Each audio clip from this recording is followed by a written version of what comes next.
Hallie. Today is Wednesday, December 11th, 2019. And InFocus starts right now.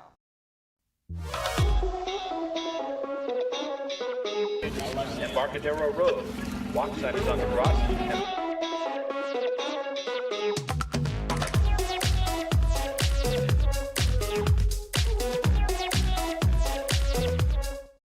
Studying hours for finals week. Pally Distress Fest. And Stella and Lulu explore the tower building basement. All that and more is coming up on today's show. Welcome to InFocus. I'm Maddie Drucker. And I'm Jackson Drucker. There's a lot going on around campus today. Here are some important announcements from today's campus bulletin. The library and MAC will be open for studying until 8 p.m. on December 17th, 18th, and 19th. At 5:30 each night, a hot dinner provided by ASB and the PTSA is available for students who are on campus studying. Tomorrow at lunch, Writers Craft students will hold a Poetry Elves on the Quad event. Head out for free poems, hot chocolate, and a raffle for a Books Inc. gift certificate. Pally Wellness's De-Stress Fest is going on all this week. Tomorrow, head over to the Tower Building to decorate cookies, and on Friday, the theme will be Animal-Assisted Happiness, with friendly animals on the quad for students to cuddle. An ASB-sponsored Ugly Sweater contest also takes place on the quad during lunch on Friday. Speaking of de-stressing, I think that taking a look back into time might help. Well, luckily we have Kimberly Clark in the studio with our daily dose of history. That's right, Maddie and Jackson. December 11th was actually a very important day in history. On this day in 1816, Indiana became the 19th state. At the time, its population was 65,000. Now it's 6.7 million people. Bedford, Indiana is known as the limestone capital of the world, and the state is home to Indianapolis 500, which has the largest single bay attendance of any sporting event in the world. Approximately 250,000 people attend the event every year. That's all from me. Back to you. Thanks, Kimberly. I sure didn't know those facts about Indiana. I know, it's crazy. One thing I did know, though, is that the UC system is facing a lawsuit that could potentially lessen the pressure on students to get good standardized test scores. That's right, Jackson. A lawsuit filed on behalf of the Compton School District wants California universities to stop using SAT and ACT scores in the admissions process. The suit says that standardized tests are discriminatory to people with disabilities, low-income students, and minorities. The University of California, the largest public university system in the U.S., says it is disappointed by the lawsuit since it is already studying the place of standardized testing on its campuses.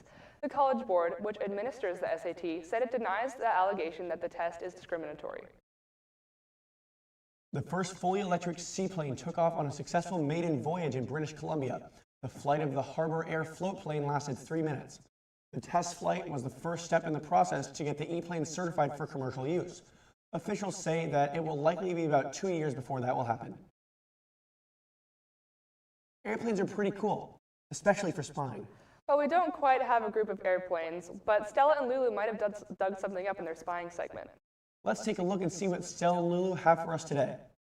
Do you think you could tell us where this place is? I have a better idea. Why don't I show you?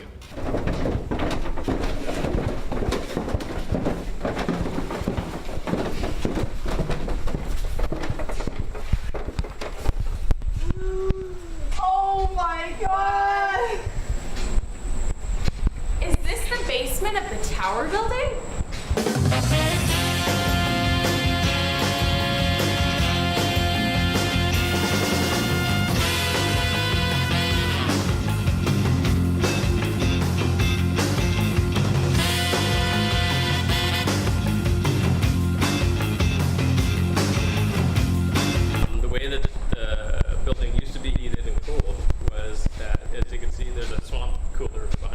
So to cool, they would fill the place where we're standing and blow cool air over here, and then through the vents you can see.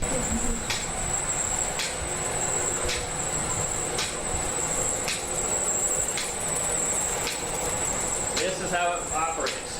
This is from the industrial era. Wait, so when was this made? I'm going to believe that it was original time frames of 1918. Wow, this is really creepy. Don't do that, Lulu! Sorry. Wait, why are all these wires here? Is that This is our phone system. Oh my god, that sounds really confusing. There's a little more over here. Remember, this is the cooling, right?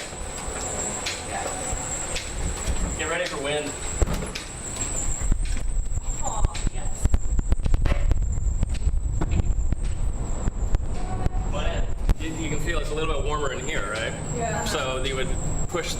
air through the vents. This is so suspicious. Let's look around. What? Look. Help! What does that mean? I think we need to be careful. No air. Caution tape. Look. Oh my god. This is very suspicious. This has to be dangerous. Thanks, Mr. Lamb.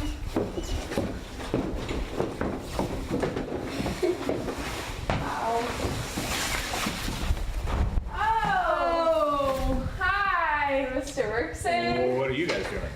Nothing. Yeah, okay. Well, So you guys will have detention down there. oh my gosh, no. It's freezing, it's freezing. Oh my gosh.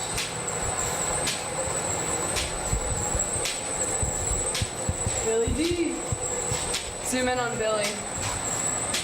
Nice. Yes. Oh my gosh. The lights aren't working. The lights are out. The lights are out. Whoa. Ah. Are there any rats down here? Absolutely not. Here at Palo Alto High School, we have never, ever, ever had any rats. We're way too classy of a Way too classy. Rats are for private schools. Yeah. Thanks for that great story, Stella and Lulu. Maybe they can take a look at what's going on behind the scenes of the sports teams here at Pally. Well, we do have someone here who knows everything with the latest sports Pally news. Jason Goldie's in the studio now, ready to give us the details. On Monday, boys varsity soccer played Menlo Atherton and tied 1-1. Yesterday, girls JV soccer played Gunn at their field and won 3-0. Girls varsity played right after and also won 2-0. Girls varsity basketball played away at Aragon and won 59-51. The boys freshman basketball team played at Fremont in its first tournament game and lost 48-39. Today, the tournament continues with the freshmen playing at Fremont at a time to be determined. The Frosh Soft team will play at Independence for the Willow Glen tournament at 7 p.m. Boys varsity and Frosh Soft soccer play Sacred Heart at home tomorrow at 3:30 p.m. Varsity plays on the lacrosse field while JV plays on the football field. On Thursday, girls varsity basketball has a game against Presentation starting at 7 p.m. JV plays in the Milpitas tournament at a time to be determined. The boys freshman basketball team has another game in the Fremont tournament, also at a time to be determined. Girls varsity and JV soccer will play Presentation at 4 p.m. on Thursday at home. That's all for me. Back to you. Well, that does it for today's episode. Be sure to visit our website to check out old episodes, check the bulletin, or to send us an email.